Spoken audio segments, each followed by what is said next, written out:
Queensland on alert. A tropical cyclone, now a high chance of forming, threatening to severely impact our coastline.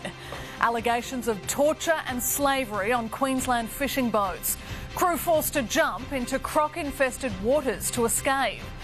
A major police crackdown on the dangerous hidden weapons being carried on local buses.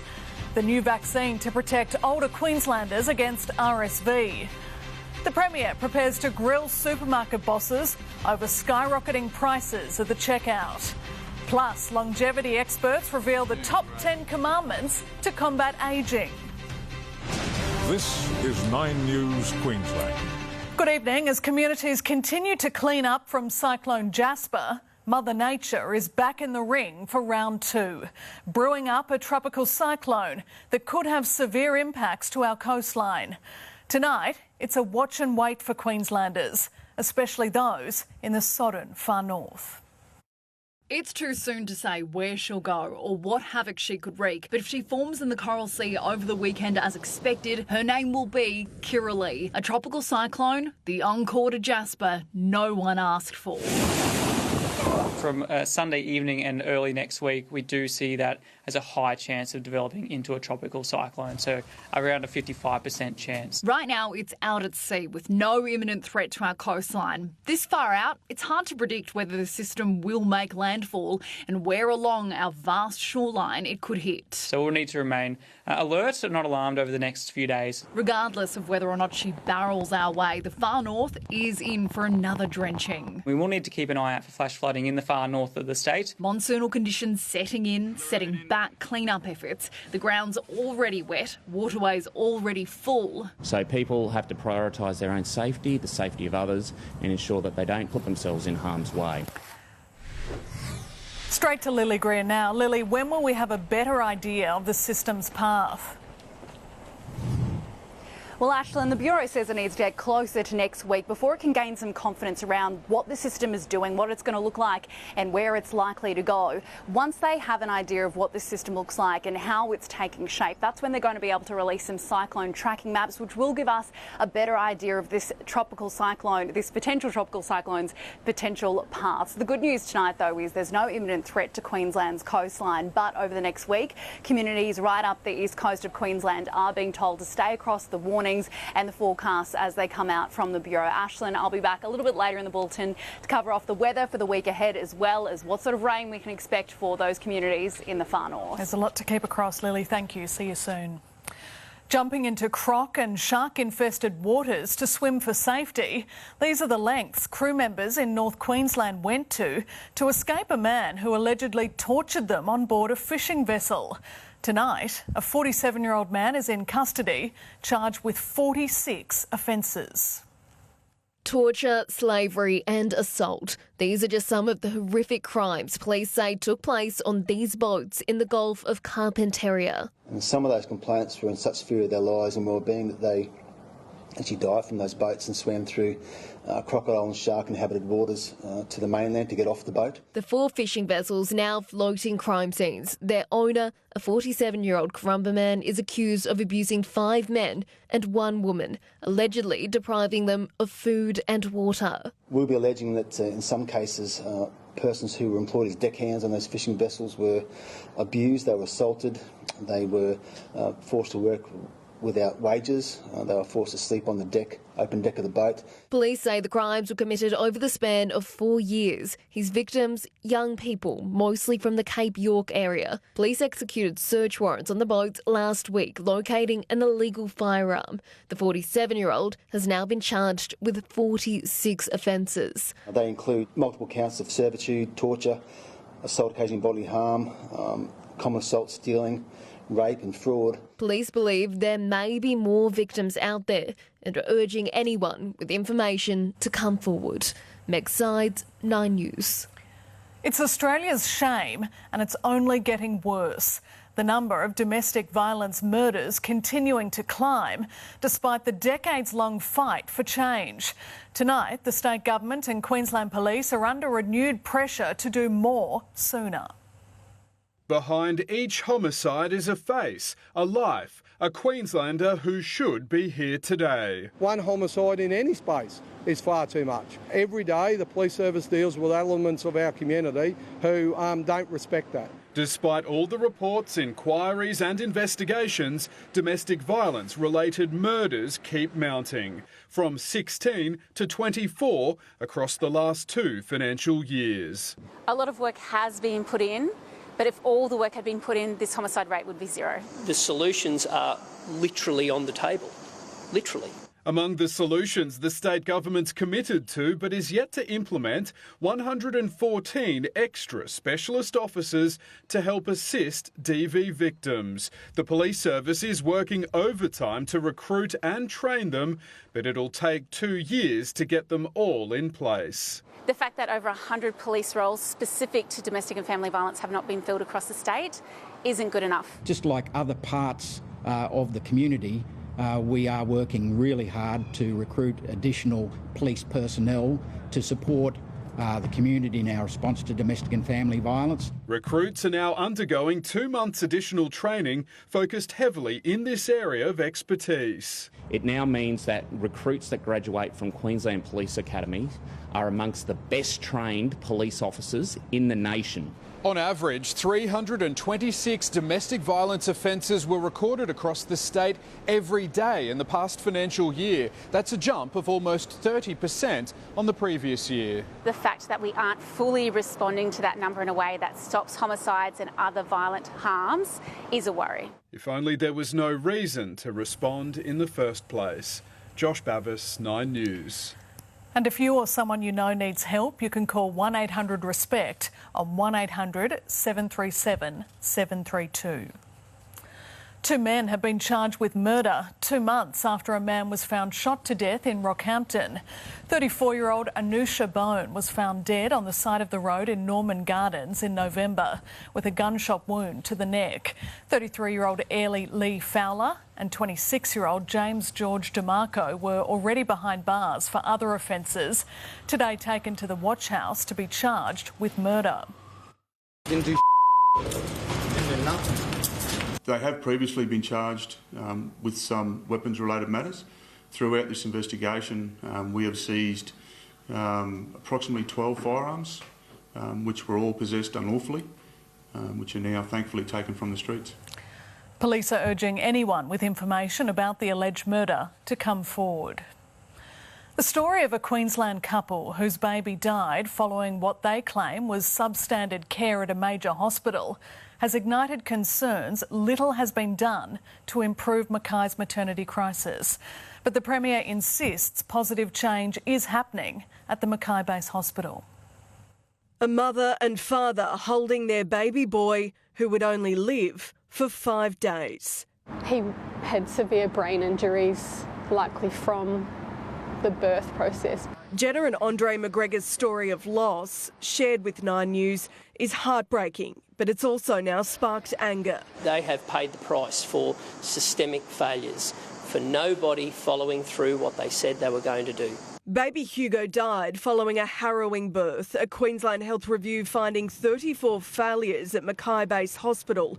The same facility investigated in 2022. Substandard care was identified, leading to the deaths of 3 babies and lifelong physical injuries for mothers.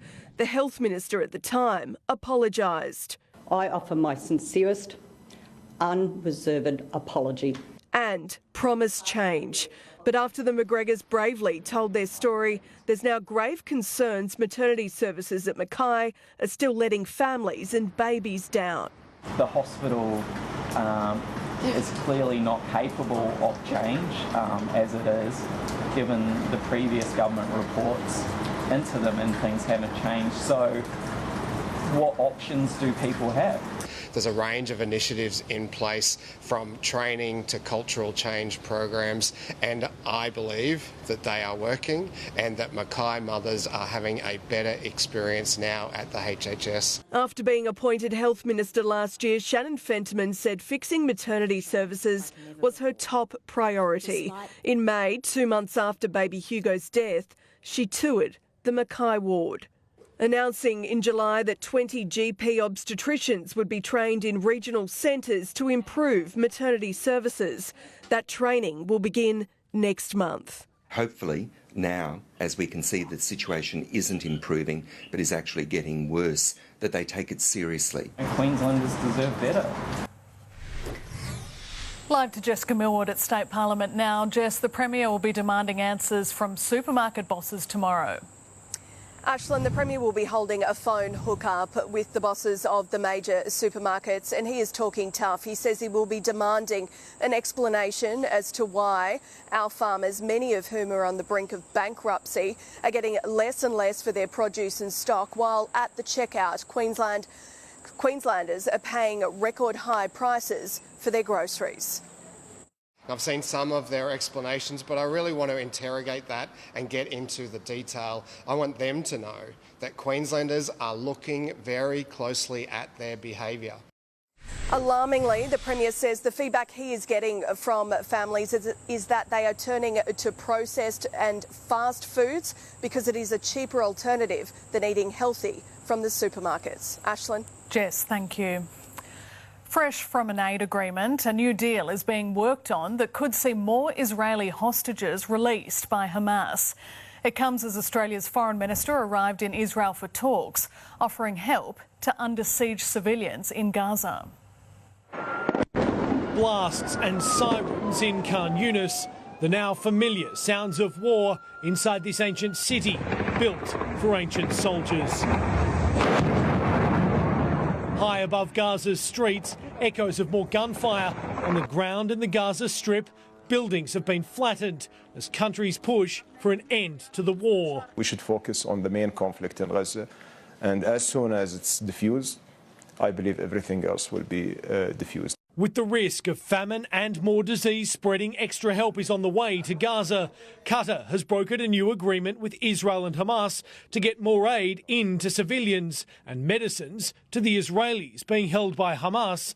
Tonight, there's also potential for a new deal to release more hostages. We're hopeful that it can bear fruit and bear fruit soon, because there's still, over about 140 hostages still being held. Australia's foreign minister has landed in a country at war, meeting Israel's president. We do advocate for consistently the application of international law and international humanitarian law. Greeting families of hostages and October 7 survivors after promising more than $20 million in aid for Gaza. We're obviously not a party to the region, but I hope we are a respected voice. The US is concerned not just about the Israel-Hamas conflict, but also about trying to restore security and safety to the Red Sea to keep the major shipping route free from the fire of rebels. The Pentagon revealing weapons bound for the Houthis were seized last week.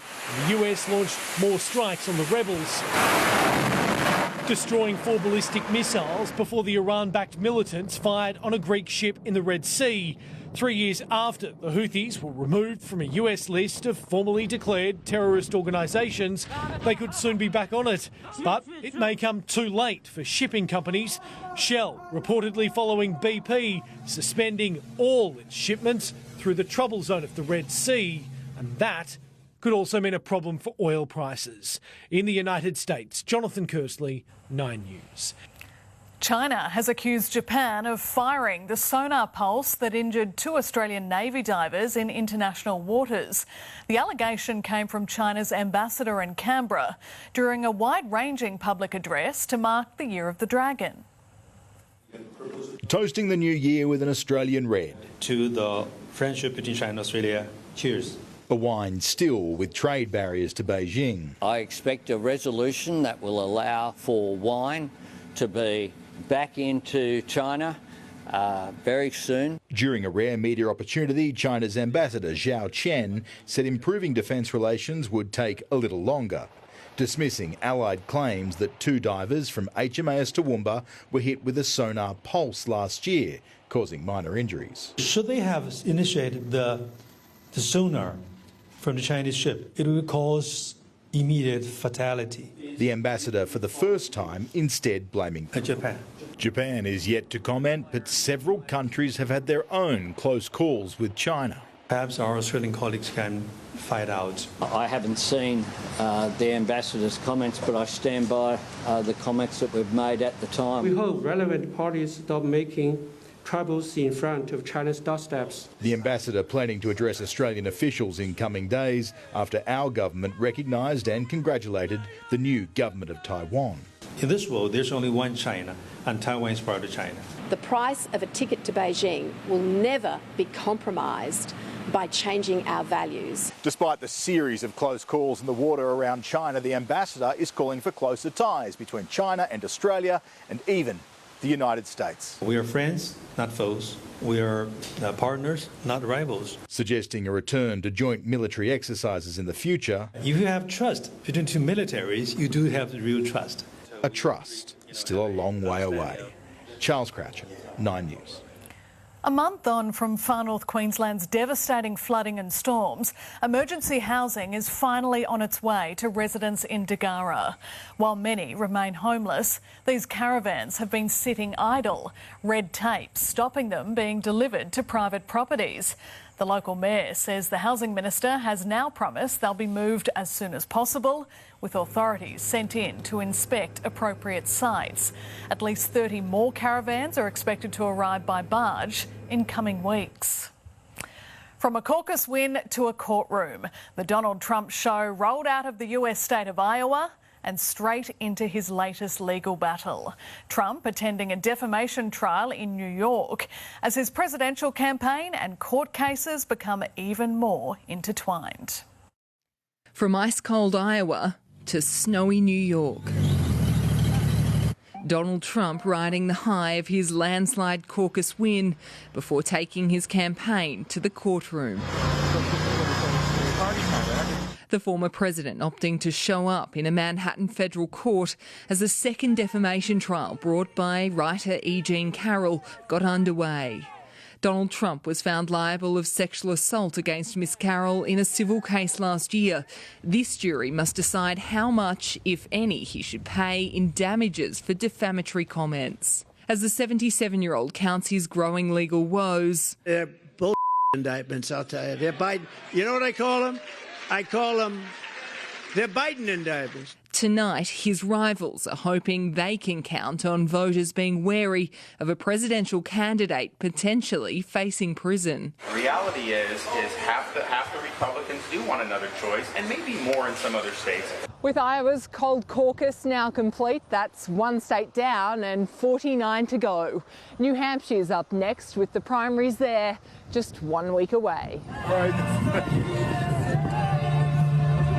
And as the race moves to the next state, so do the campaigns. We're putting Iowa in the rearview mirror. I mean, now it's New Hampshire and it's go time. We've got a week to go and do that, but I've been campaigning here for 11 months now. If you think that it was easy to get here tonight, you are wrong. 3 Republican candidates emerging out of last night's race. After next week, it will likely be 2. We now have our eyes on a very special place. You know what that place is? New Hampshire. In Des Moines, Iowa, Lauren Tomasi, 9 News. 27-year-old mine worker Luke O'Brien is being remembered as a legend, champion bloke and an amazing individual after he lost his life in a horror crush incident at Saraji Mine in central Queensland. His father taking to social media to share his love for his son, thanking everyone for their support during this difficult time. Public transport blitz. Up next, the dangerous hidden weapons on our local buses. The local boatie taking on rough surf to save his runaway tinny. Plus, the new push to ban pokies. And at the end of sport, the experts reveal the best smartphones on the market.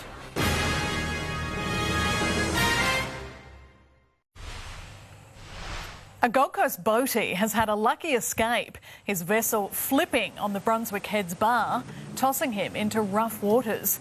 Refusing to lose his runaway tinny, the fisherman takes on the treacherous conditions.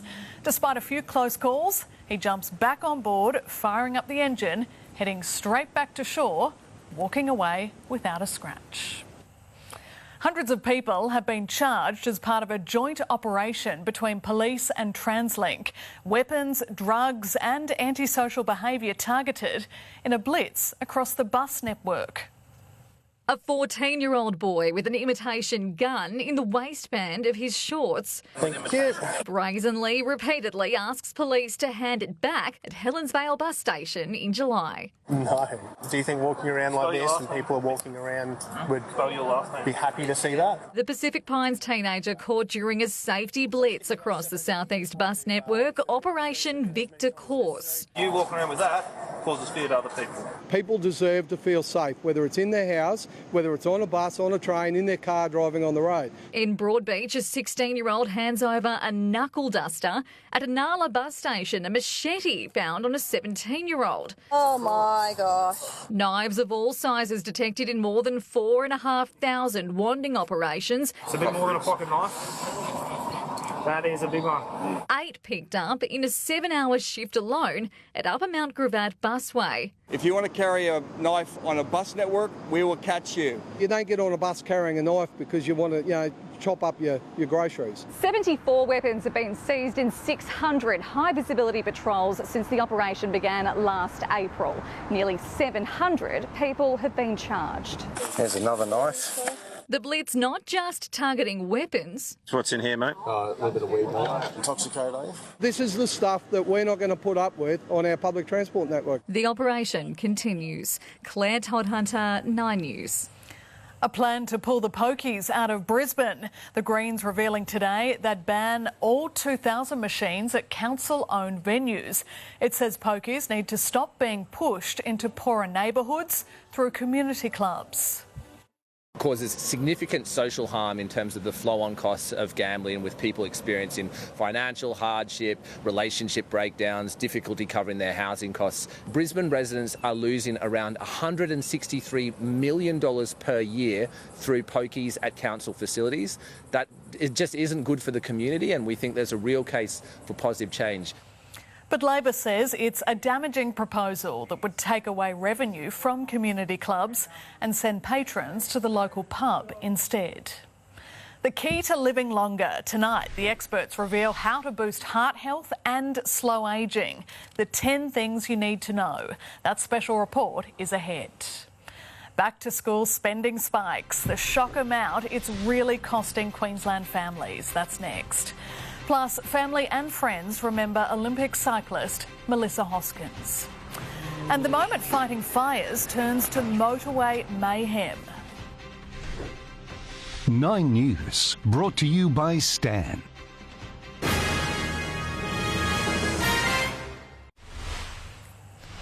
A pilot in Chile has been killed after his water-bombing plane hit power lines and exploded in a ball of flames. The aircraft was tackling a blaze next to a busy motorway. 3 people in a car were injured. Just 2 weeks after a horror plane collision in Tokyo, there's been a new crash at a Japanese airport.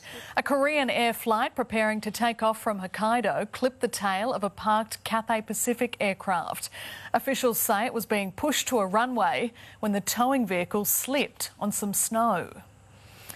As families prepare to return to school, charities are being inundated with calls from those in need of help. They say back-to-school costs are tipping some over the edge, forcing them to choose between food or school supplies. Part of the hustle and bustle of heading back to school is stocking up on supplies, but that comes at a price. I think it has gone up. We've got 3 children and life is very, very expensive these days. In fact, almost 9 out of 10 families who responded to a survey by the Smith family were worried they wouldn't be able to afford all of the supplies their kids need for the school year ahead. We're talking about basic items like shoes, uniforms, books, stationery. Hit hard by the cost of living crisis. It's not just the costs associated with going to school that's going up. It's electricity, it's fuel, it's their accommodation, it's their groceries. Everything is going up. Other Queensland charities also inundated with calls for help, including Lighthouse Care, who provide food relief for families in need. I don't think there should ever be a choice between getting your kids to school, whether they can have lunch at school, whether it's their school uniform, and being able to have groceries. I mean, this is Australia. You know, we're supposed to be the lucky country. It's now estimated that in Brisbane, parents starting their kids in a public school in 2024 will pay more than $85,000 over their 13 years of education. That figure jumps to $277,000 for private schools and climbs further once you include transport, extracurricular activities and electronic devices. Queensland's certainly in the middle of the pack when you look nationally. What was surprising is the extent to which costs have increased in the last 12 months, and that's up 6%. Meg Sides, 9 News. Olympic cyclist Melissa Hoskins has been farewelled in her hometown of Perth. The 32-year-old died after falling from a car outside her Adelaide home on December 30. We're celebrating a life today that was cut way too short. Melissa was just warming up. Her best performances were yet to come. Among those at the service, Melissa Hoskins' husband, Rowan Dennis, who has been charged in connection with her death. Seniors' health breakthrough, the new vaccine for RSV. That's next. Plus the latest scams using your passwords to target big companies. The 10 things to do right now to live longer. And could it get any more Queensland than this? A beloved statue back at our famous Forex brewery.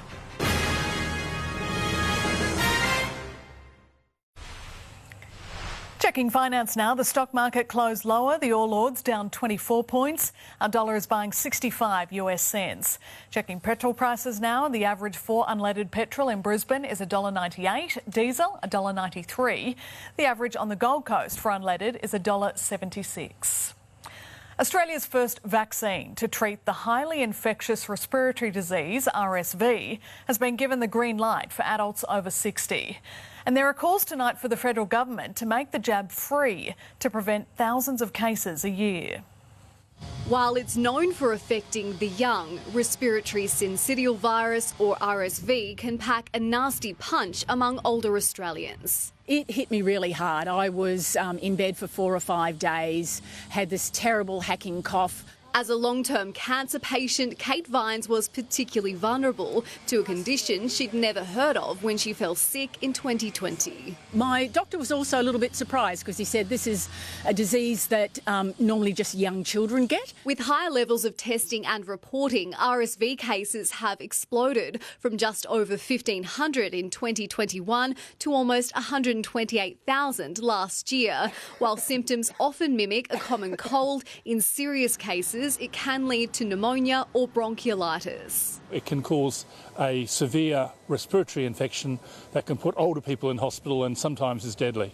Tonight, there's new protection for Australians over 60. Drug regulator, the TGA, approving the vaccine Arexvy, which is more than 80% effective in preventing the virus. The first doses will be rolled out in the next 2 months, but won't come cheap. Expected to cost patients between $200 and $300, and you'll need a prescription. The Australian government will hopefully add this vaccination to the National Immunisation Program, so it becomes free for all Australians over the age of 60. Several other RSV vaccines are in the pipeline, including one for children and another for pregnant women to protect their newborn babies.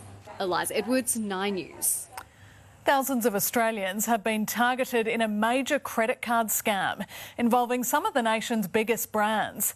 The cyber hacking scheme, which affected the Iconic, has also targeted Mexican fast food giant GYG, Dan Murphy's, streaming service Binge, Event Cinemas and home shopping network TVSN. 15,000 accounts have been accessed since late November, and that number is on the rise. Shoppers are being urged to use a variety of strong and unique passwords. Queensland researchers are one step closer to developing the world-first heart attack drug using the venom of a funnel web spider from Gari. Testing has found the drug is not only effective at every stage of a heart attack, but also doesn't interact with healthy regions of the heart, reducing the risk of side effects. The breakthrough treatment has the potential to save or improve the lives of millions of people living with heart disease. Jonathan Uptin is at Melbourne Park for us tonight. And Jono, what a night ahead at the Open. It sure will be, Aislin. Two Aussie underdogs against the big guns, Djokovic and Tsitsipas. They're hoping to join Alex de Minaur and Storm Hunter in the third round, the Queenslander surging to her best Grand Slam singles result.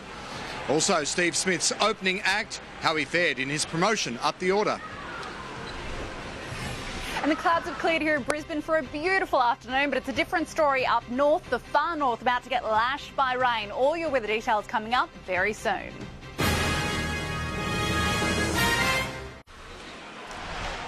Good evening. Melbourne Park is buzzing right now as a pair of Aussies face two of the toughest tests in tennis.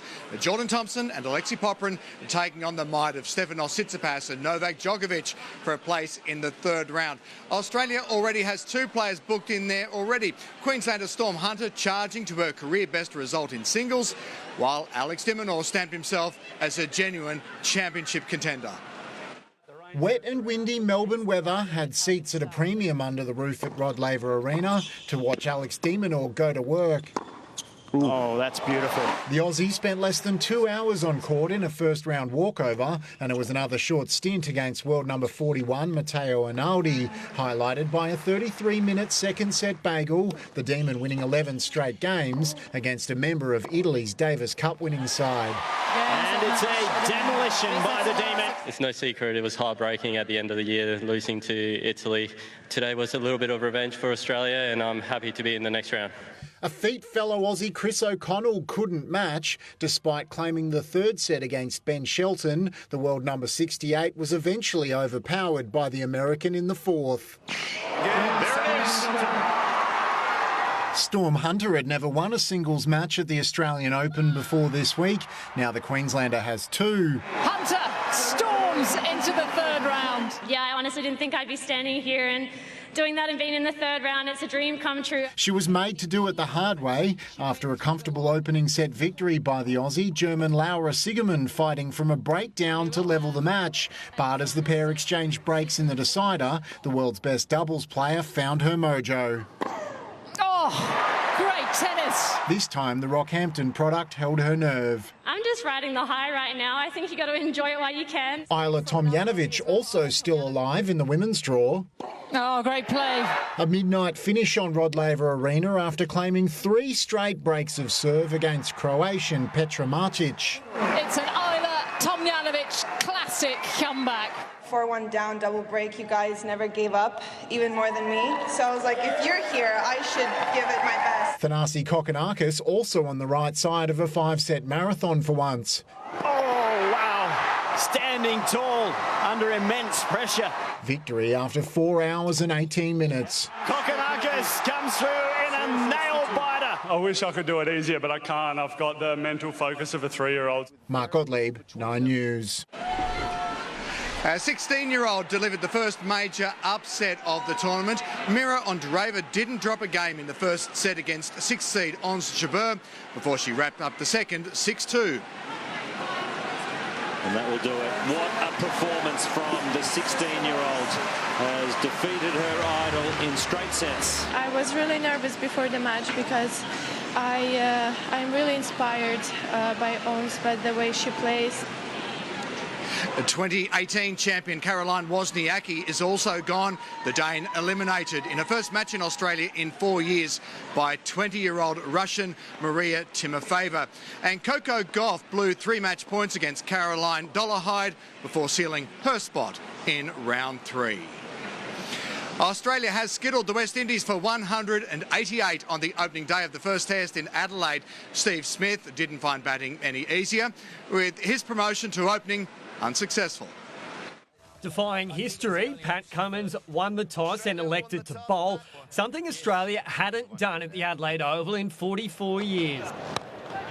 Slightly for Lura taken. Cameron Green making an immediate impact in his test recall. No assistance needed for Cummins' second scalp. Got him! The Windies struggling to adapt to Aussie conditions. Oh! Well, he's misjudged that one badly. Josh Hazlewood's 250th Test wicket, the easiest of his career. Shamar Joseph refused to be intimidated. The number 11, the unlikely exponent of the most entertaining innings. Straight up and straight out of the Adelaide Oval. frustrating the Australian bowlers with his unorthodox approach. Joseph's 36-run cameo boosted the West Indies total to 188, paving the way for Steve Smith to make his debut as an opener, although his partner appeared to be the nervous one. Ash, on down. You've got to hold your catches in Australia. Smith more reassured in his new role until the Windies threw Shaman Joseph the ball. Oh, that's nice. Beautifully done. Amazing. Amazing. First delivery in Test cricket. The great Steve Smith edges straight to second slip. The opening experiment only yielding 12 runs. Joseph then turned wayward, losing grip of the ball, offering Usman Khawaja a free hit. The Queenslander politely declined, but Marnus Labuschagne didn't hold back on the Test rookie, a strategy that backfired. He's standing again, the young kid. The new number 4, Cam Green, safely made it to stumps with Khawaja. They'll resume tomorrow on 2 for 59. Adam Jackson, 9 News. Matt Renshaw will be released from the Test squad tomorrow so he can join the Heat on the Gold Coast for their Big Bash finals match. Brisbane batter Max Bryant is already there, reacquainted with younger brother Oscar, who's part of the Titans squad, and usually an Adelaide Strikers fan in the BBL. Well, he should support the Heat. He's got red hair, so he kind of looks like our mascot, the Heater. I always call him the Heater, so no, he'll be fine. I think he's supporting me for this game, hopefully. The Sydney Sixers earned the right to meet the Heat in Friday night's final after prevailing in a last-ball nail-biter against the Scorchers. Aislin, go the Aussie underdogs tonight. Live coverage coming up straight after the news. Looking forward to it, Jono. Thank you. Well, if you're in the market for a new mobile phone, CanStar Blue has done the hard work for you, releasing their latest smartphone ratings. Taking out the Most Satisfied Customers Award, Samsung, scoring 5 stars for overall satisfaction, as well as user-friendliness, durability, design and camera quality. This is the second year in a row that Samsung has beat out Apple, and they also beat out other big names such as Google, Oppo, Motorola and Nokia. Oppo, however, scored highest for value for money, as well as battery and charging performance, while Apple equalled Samsung's 5-star rating on user-friendliness and design. Well, from one Brisbane icon to another, a metal Ibis sculpture has returned to Milton, on top of the 4X brewery, complete with its very own beer. And the brewery has confirmed the bird is here to stay. I've actually got the bin chicken trail where you can drive around Brisbane. There's about 14 or 15 out there dotted around. Sounds like a game my kids would love, and it's welcome news for the artist and fans alike after a similar statue was stolen from a nearby bus station last year. A match made in heaven. In just 3 minutes, the 10 tips to live longer. The experts reveal how to slow ageing and boost your heart health. This must-see report is just moments away. But first, Lily Greer is back with a check on the weather. Lily, a pleasant end to the day in the city. Yeah, that's right, Aislin. Here at New Farm, the clouds have cleared right up to reveal a very beautiful afternoon, but don't let it fool you. It was a gloomy start to the morning and it is going to be a gloomy rest of the week. We'll have all your weather details coming up in just a little bit.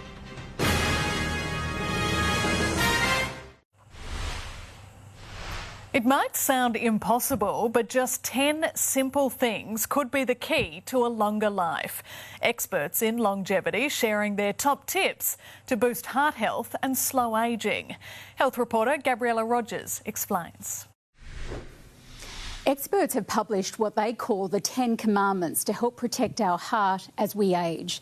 Numbers 1 and 4, reduce your waistline with aerobic and resistance exercise. Commit to at least 30 to 60 minutes a day and avoid sitting for long periods of time. 2, stick to a Mediterranean-like diet. Avoid ultra-processed foods, meats and beverages rich in empty calories. 3, intermittent fasting can help the 2 in 3 Australians who are overweight or obese, but it needs to be done without binging on unhealthy foods. And people need to know that diet and exercise go hand in hand. This fixation on diets only is detrimental because people, they lose weight and then they regain weight with interest. And most importantly, as they lose weight with diet, they lose muscle mass and they regain mostly fat.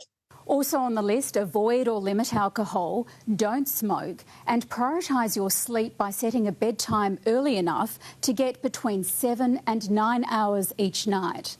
Reduce your exposure to pollution and, importantly, manage your stress and stimulate your mind to break bad eating habits. And they use basically food or other addictive substances as a way to boost their dopamine. Also on the list, practicing compassion and nurturing connections with family and friends.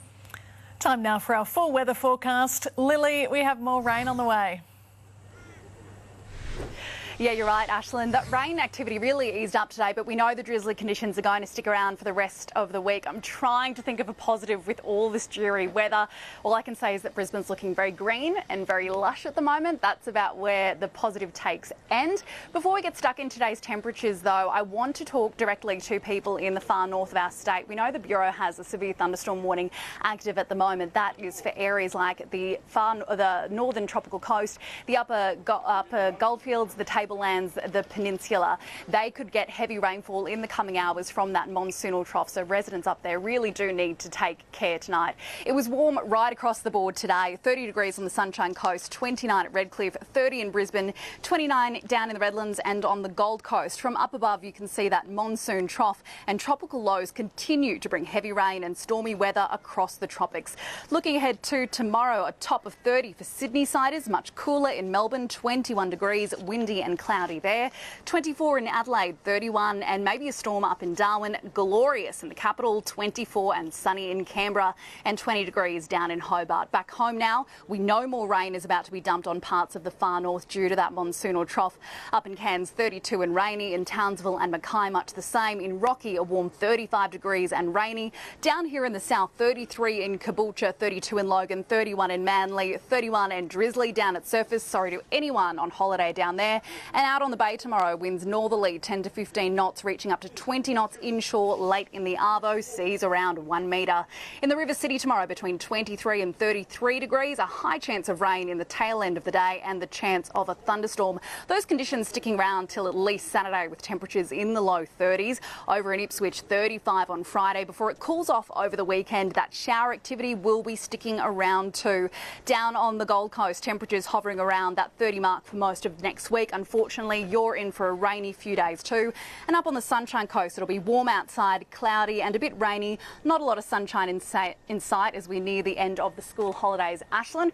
Unfortunately, the latest from the Bureau is that tomorrow, almost every inch of Queensland could see a thunderstorm.